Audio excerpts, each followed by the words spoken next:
Lookism सिर्फ fight का मेनवा नहीं है, ये इंसान के दिमाग के सबसे डेंजरस साइड की कहानी है। और यूआई मोड ये पावर कम और कर्स ज्यादा लगता है। आज मैं तुम्हें यूआई मोड के वो 5 हिडन रूल्स बताऊंगा जो स्टोरी में कभी सीधे सीधे नहीं बोले गए, लेकिन अगर ध्यान से देखो तो पूरा लुकिज्म का सिस्टम समझ आ जाता है। देखो, लुकिज्म में पावर्स काफी अलग तरह से काम करती है। यहाँ ड्रैगन बॉल जैसे एनर्जी बीम्स नहीं, ना नारुतो जैसे चक्रा सिस्टम। यह सब कुछ बेस्ड है बॉडी की लिमिट्स पर, फाइटिंग एक्सपीरियंस पर और इंस्टिंक्ट्स पर, बट सबसे इम्पोर्टेंट मेंटलिटी पर। डेनियल की सेकंड बॉडी मिलना एक मिरेकल था, लेकिन असली गेम तब स्टार्ट हुआ जब यूआई डेनियल इंटर हुआ। यूआई मोड का मतलब अल्ट्रा इंस्टिंक्ट टाइम स्टेट, लेकिन लुकिज्म वर्ड्स में ये कोई डिवाइन पावर नहीं, ये ह्यूमन ब्रेन का एक्सट्रीम सर्वाइवल मोड है। और यही से शुरू होती है वो 5 hidden rule. Rule number 1, UI mode तुम्हें स्ट्रॉन्ग नहीं बनाता, तुम्हारी लिमिट्स अनलॉक करता है। लोग सोचते हैं UI is equal to power boost, पर असल में ऐसा नहीं है। यूआई मोड में डेनियल सडनली नई टेक्निक्स नहीं सीखता, वो सिर्फ वही करता है जो उसकी बॉडी को पहले से आता है, जैसे गन, गू या जेम्स ली।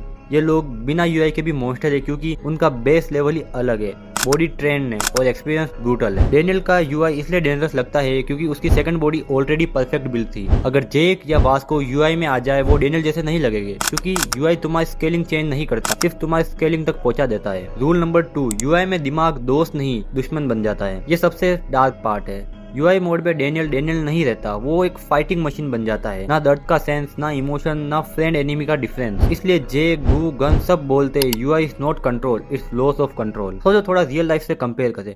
जब इंसान एक्सट्रीम गुस्से में होता है वो काम कर देता है जो नॉर्मल स्टेट में कभी नहीं कर पाता। यूआई उसी का 100x वर्जन है, इसलिए यूआई हीरो पावर कम, हॉरर मोड ज्यादा लगता है। रूल नंबर 3, यूआई हमेशा सिचुएशन के हिसाब से स्केल होता है। ये रूल बहुत लोग मिस कर देते हैं। यूआई मोड में डेनियल हमेशा अपोनेंट के लेवल के हिसाब से फाइट करता है। गन ने ये चीज खुद समझी थी। यूआई तुम्हें अननेसेसरी ओवर पावर नहीं बनाता, ये सिर्फ उतना ही यूज करता है जितना टारगेट को गिराने के लिए चाहिए। इसलिए कभी कभी डेनियल गन के लेवल का लगता है, कभी सिर्फ स्ट्रॉन्ग स्ट्रीट फाइटर जैसा। मतलब यूआई एक एडेप्टिव एआई जैसा सिस्टम है और यही चीज इससे सबसे ज्यादा डेंजरस बनाती है। रूल नंबर 4, यूआई सीखा नहीं जाता, ट्रिगर होता है। लुकिज्म में अब तक किसी ने बोला ही नहीं जाओ ट्रेनिंग करो और यूआई सीख लो। ये चीज सिर्फ एक्सट्रीम कंडीशन में निकलती है, जान का खतरा, मेंटल ब्रेकडाउन, बॉडी की लिमिट क्रॉस। डेनियल के साथ हर बार यही हुआ। ये पावर नहीं, ट्रॉमा रिस्पॉन्स है। इसलिए गन जैसे लोग इंटेंशनली यूआई स्टेट में रह सकते हैं क्योंकि उनका माइंड ही बचपन से मेस्ड अप है। नॉर्मल इंसान जहाँ हैंडल नहीं कर सकता ये चीज। रूल नंबर 5, यूआई मोड का असली एनिमी यूआई खुद है। सबसे बड़ा ट्विस्ट ये है, यूआई मोड का सबसे बड़ा ड्रॉबैक, यूजर अपनी बॉडी को ही डिस्ट्रॉय कर देता है। डेनियल फाइट जीत जाता है पर बाद में बॉडी कोलैप्स हो जाती है। यूआई मोड कूल लगता है पर ये हीरो पावर नहीं, ये इंसान के अंदर का सबसे डार्क सर्वाइवल सिस्टम है। लुकिज्म हमें यह दिखाता है कि असली फाइट अपोनेंट से नहीं अपने दिमाग से होती है। अगर तुम चाहते हो मैं अगले वीडियो में यूआई वीएस हीट मोड का पूरा डिफरेंस समझाऊं तो कमेंट में लिख देना यूआई नेक्स्ट लिख दो।